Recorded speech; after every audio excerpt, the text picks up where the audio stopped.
A rare sighting. Daniel warming up.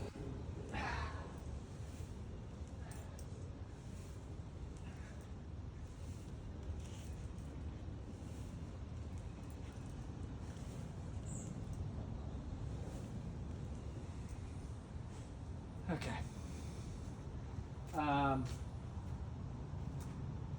All right. Are you still filming? Oh, yeah. Oh, Daisy, I need you to get out of the way, baby. Excuse me. Okay, I'm going to show you guys. We're going to get to first set mindset, but actually, we probably don't need to, do we? We What? showed it. We can just talk about squat form. We can. Okay, so we're going to talk about some things I use and Adam uses to help you with your form. We had a couple common questions in the comments of our video request. One was like how to make sure you're getting to depth. I'm going to show you a couple tricks I use. The first one is pretty simple. It's squatting to a bench. As you can see, at this level, I'm pretty much parallel with the ground. So I think I might need to come in just a touch. So that's one way I'll make sure I'm getting the depth I want. Key thing if you're squatting to a bench is really make it a touch Yeah, at the you bottom. don't A wanna lot of sit. people will end up sitting, and what happens is they sit and they rock back and they leave their lower back very, very vulnerable. So if you want to play it safe, you're just touching and then going back up, and that's also keeping all of the tension on your legs instead of taking the tension off by taking a true seat. So just notice that his butt is touching the seat to establish depth and then coming back up. So that's one way. Most benches have a gym, so that's a really easy way. Daisy, excuse me. He said most benches have a gym, but what he Most really ben- meant to say is that most Sorry. gyms have a bench. My favorite current way is using another set of. And I'm going to mention as well, while Ketchel sets up, is that some of you might ask, well, should I squat deeper than that? And the answer is maybe. When you're doing squats, the first rule is one, you want to have a level of comfort, right? It's no different than the video with Heather. If you haven't watched the video with Heather about how to go ahead and make sure you train without knee pain, the idea is not training in a painful way. So you want to avoid pain. You want to create as much depth as possible without pain. The deeper you can go to create full range of motion, the better. But on a squat, your minimum threshold is going to be having your knee at about the 90-degree angle. But if you need to start out by doing a little bit higher and then work your way down, that's fine. That is an exercise progression, just like anything else where you're still loading the muscle. You don't want such a limited range of motion that you're not actually stretching and flexing the muscles. So with squats, start it where you want to get those knees to about a 90-degree angle, and if you can get lower, that's going to get greater range of motion, which can end up creating more tension on your muscle.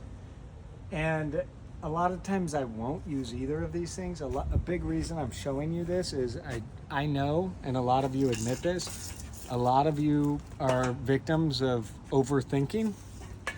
And I know, as someone who analyzes a lot of things myself, if I'm in the middle of a squat set, and I will use these tricks with heavier weight because I start to think, am I getting low enough? I'm going to need to check a video to see if I'm getting low enough. This way I've set up ahead of time a way to know I'm getting to about parallel. So I showed you the bench weight. That's putting something that your butt touches to give you the idea that you're finished. This is something that the bar can touch. I've just put a set of safety bars on. I could have moved these up, could do it either way. And we're going to do the same thing, just straight down.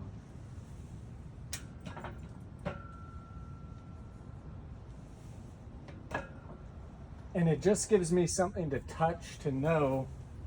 Let's see. Oh, missed it. That was almost dangerous. So let's stop down here. See, I'm pretty much parallel, right, Adam? Yep. So up.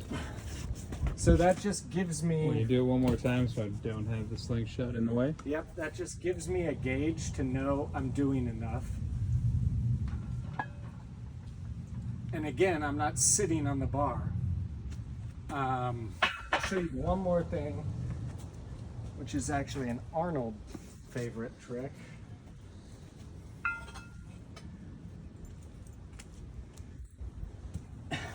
These are weight plates, you guys. They look really rusty, but they're weight They plates. sit outside all the time. Pump Jungle. There's, Gotta get you a Pump Jungle sign. I know. Okay, so you may notice when you watch Arnold squatting from Pumping Iron, he has a 2x4 underneath his heels. It's because a lot of people don't have good ankle mobility.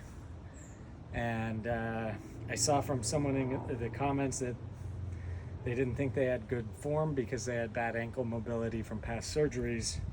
This is the Arnold approved trick that he used on his own squats. So if keyboard warriors on the internet want to tell you it's not a real squat if you're resting your heel on something, well, they can have that fight with Arnold. You don't need to worry about it. So I'm just putting my heel on it.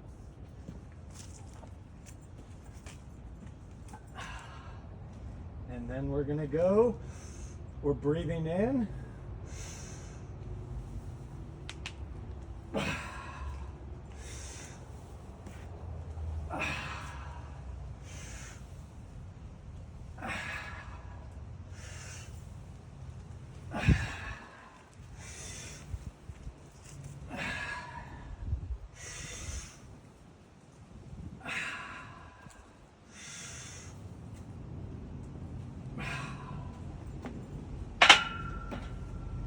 So you might say, I removed all those things I used to get to parallel and went deeper, and it's 100% true. It's a pretty lightweight for me, so I wanted to go for full depth, but all you have to go for is parallel. Those are 3 tricks you can use. 2 to make sure you're hitting the depth without having to turn your brain on. Use the bench, use the safety bars. 3, if you struggle with your ankles, there's no shame in putting something under your heel. Adam, do you want to show people your squat test? Let's do it. All right. Hi everyone, so if you're going ahead and doing squats and you're worried, wait a second, I can't get low enough. You might think, I lack the mobility. I can't squat down low enough. And that might be true. But for a lot of people, it can be eye-opening to realize that you can actually move that way, but there's something else preventing your range of motion. So a very simple test to see, wait a second, can I get myself into a squat position is known as the rock back test. So all you're gonna do is get on all fours here. Hopefully there's none of Daisy's poop down here. And what you're gonna do It's good for you. is, the poop is good, is you wanna see if you can rock back and essentially get your butt back towards your ankles. Now you might be asking myself, why am I doing this when I'm on the ground? And the question isn't, can I squat with weight and get depth? The question is, can you move in a way where you can create depth? And from this, what you're gonna end up seeing is if I were to then invert myself and move myself upright, this is actually the exact same position as a deep squat, right? All I'm doing is coming back here in a position where I have leverage to move myself in a way. I understand as I'm doing this, this is a suggestive pose, but this is a rock back exercise, people. This And is all only it's Adam's. doing- Adam fans. That's better. Right? And then here you go. So if you can't do the rock back where you can get your butt towards your heels or have more range of motion.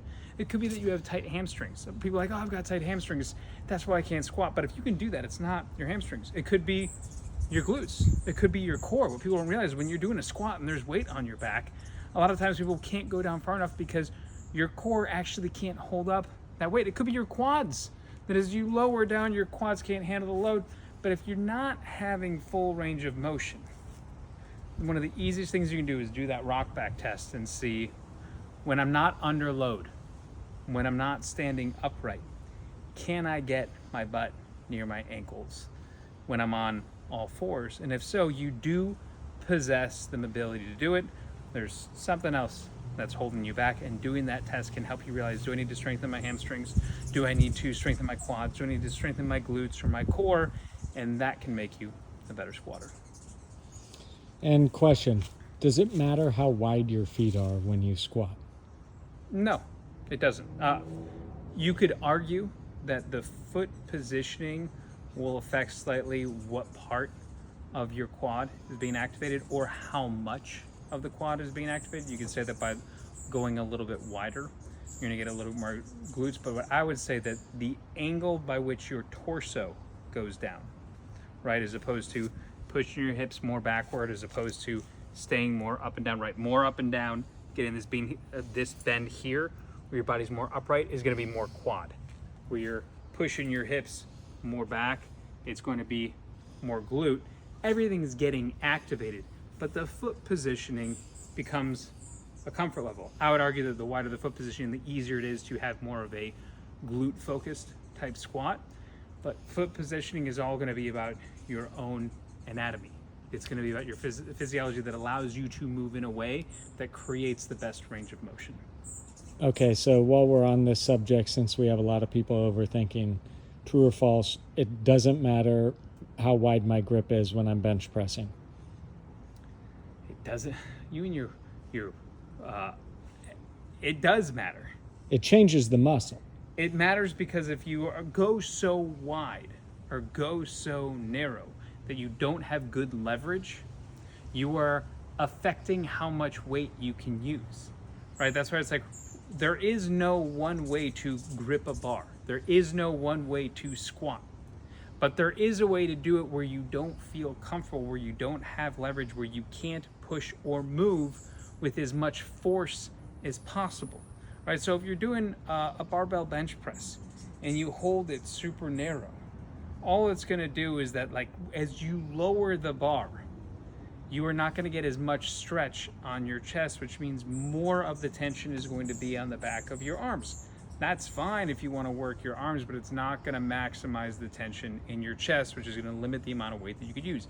If you go so wide on trying to lower the bar that you're putting it down this way, and what's it doing? It's causing those shoulders to internally rotate. You could argue that, like, oh, I'm getting more chest involved. You are, but you're also potentially putting your shoulders in a position where they're more vulnerable. So the right answer is, like, there's not a bad way to hold the bar or position your feet. There are just ways that put you in more or less leverage and allow you to generate more or less force. And the less force that you generate, the more you move towards the extreme, which could put your body in danger. So that's why you understand where the average is, right? That's why understanding, oh, I want my feet to be shoulder width apart. That's average. I want my grip to be shoulder width apart. If you want to go a little bit narrower, if you want to go a little bit wider, great. You want to go a little bit narrower, you want to go a little bit wider, great.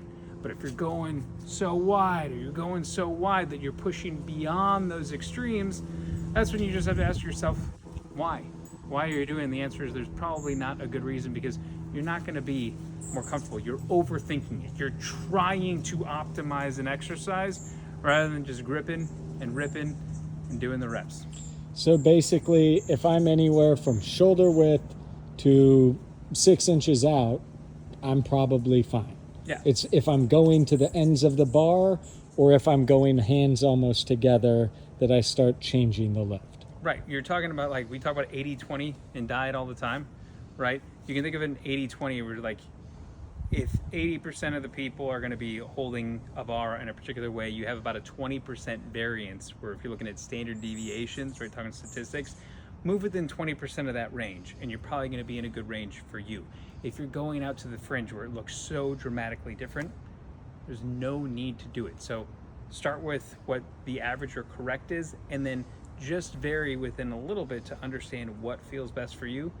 And don't worry about the rest, because it feels right. If you're not in pain, if you feel the muscles that you want to be targeting working, you're doing the exercise well, and that's all that matters. It doesn't have to look like someone else. That's why, when we decided to do these videos with Arnold was like, no, I don't want these to be highly produced and so manicured that like you just think there's this one way to do an exercise. There isn't. All of our bodies are so different, right? Like joints are different, legs, arms, they're all different, that you have to go and do something. If you would watch how Franco would lift and how Arnold would lift, right? They were both incredibly jacked, fit people, but where they're holding the bar, how they look is going to be different, because Arnold's tall and Franco wasn't, right? Franco made me look like a giant. So it's just like, you had to keep those things in mind to figure out what feels best for you, and don't worry about the rest. Arnold said, don't worry about the naysayers. If someone's giving you shit, but you feel great and you're getting stronger, you're having progress, who cares what they say? I like it.